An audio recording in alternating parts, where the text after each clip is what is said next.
last time you saw me, I was in Austin, Texas, and I am finally back on the Pacific Northwest. I finally got my own apartment. I have a cute little studio in Eugene, Oregon, and I'm just so happy to be here. It's great for work. It's like super convenient. It's like everything I ever wanted for a first apartment.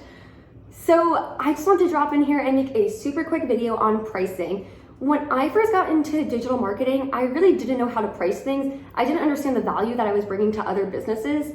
And once I finally got my foot in the door, I realized how valuable my work is and how important it is for these businesses to have a website, have great SEO, have email marketing, Facebook ads, like all of that. So in this video, I just wanted to discuss the 4 services that I offer, which are SEO, email marketing, Facebook ads, and website development / design.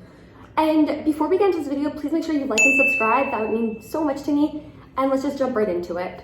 All right, guys, so getting right into this video, let's talk about website development, design, and maintenance. So when it comes to websites, it's really hard to determine a price, but usually what I consider is what does the business need? Do they need a login portal? Do they need something, like how much content do they need? What is it they need on their website that is gonna make them stand out from other businesses? So I take all that into consideration, and I also ask them what do they need? So if it's, for example, a restaurant, they're gonna need a third-party integration to do online orders. If it's a real estate website, they're gonna need a third-party integration for IDX. These are all things that will take more time out of my day and more work. So I make sure when it comes to charging that I charge something that is reasonable, but also where I'm also profiting. So for example, from what I've done in the past, I've charged between $1,000 to $3,000 for a website, and I usually take half upfront and then half on completion. Now, getting into maintenance for a website, some people already have a website built, so all you have to do is maintain it. Make sure SEO is up to date, make sure if they want to add something, you're able to add it for them, whatever it is. Usually for things like that, I would charge between $500 to $700.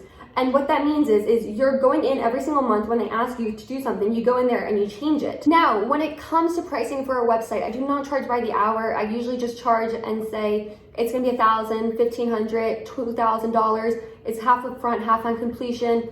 And that's usually how I go about it. I think by charging hourly, you don't understand how many hours actually go into building a website. Usually it's between 10 to 12, 10 to 15. It's a lot of hours that go in, even if you're just making a WordPress site, and if you're coding it, it's gonna be doubled. So I think by charging by the hour, that's absolutely like insane. I think it's kind of expensive. I think it just like doesn't make sense for you or the client. There's like no real convenience in that. I think by saying that the website's gonna be $1,000, for example, that's the best thing you could do. So just say straight up what it is, and then just if you do the option of half upfront, half on completion, then you should be good to go. All right, so getting into my second service I offer, and that is SEO. So I have done SEO for multiple people. I sometimes get assigned gigs by other people to do SEO. So SEO kind of depends on how much it is. What I've done in the past for monthly maintenance on SEO, and this includes blogging, this includes checking the back end and front ends, checking alt tags, heading optimization, image optimization, checking Google Analytics, all of that, I usually charge between $500 to $700. I think that's a great price for a monthly package, and I think that is perfect enough for the client to see results. And I think it's really important to remember that when it comes to SEO, you're not gonna see immediate results. You're gonna have to put hours of effort in looking up keywords, long tail and short tail keywords, and seeing what's going on and how you can get like search engines to really pick up what you're trying to do. All right, so let's talk about pay per click now. I usually just go with Facebook ads. I see that Facebook ads are best for me, they're best for my clients. I notice that I excel at Facebook ads and I can really see results.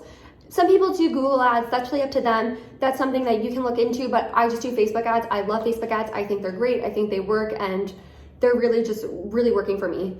So how I charge for Facebook ads, that all depends back on the client. So for example, if their Facebook ad budget is $10,000, I'll take 20% of that, and I'll get $2,000 in maintenance fees, and just making sure that I am updating the Facebook ads, turning them on every single day, making graphics for the Facebook ads, and also just making sure that results are coming in. So that's just how I charge for pay-per-click kind of thing. So usually just take 20% of what they ideally want to spend. All right, and let's talk about email marketing last. I love email marketing. I noticed so much success in email marketing.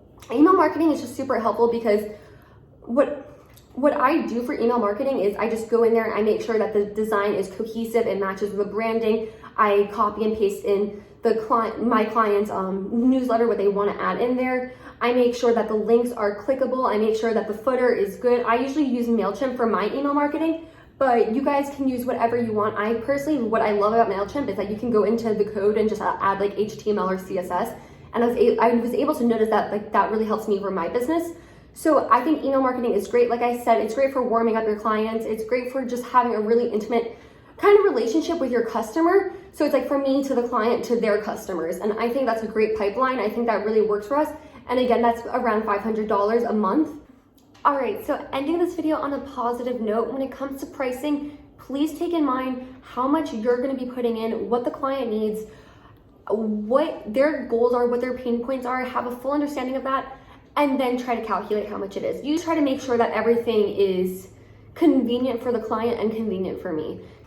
All right, guys, so I'm gonna close the video now. I really hope you guys liked it. I hope you were able to gain some insight on how to price your services for your agency. I hope you have an understanding on just how to do it, what other people are doing. This is usually how I price it, usually $500 for everything, and then the website really depends on, the website prices really just depend. So this is just what I do. Remember to take into consideration that most people are probably not gonna like your prices, and that's okay. You probably don't wanna work with those people, that's fine, but just do what you have to do. So follow me on my Twitter and my Instagram. Everything will be in the description down below. And I have a course out on how to get into freelancing as someone who is a web developer or just someone who wants to get into web development freelancing. I'm gonna have that in the description down below too. So I hope you guys liked this video. I hope you enjoyed it, and I hope you guys come back.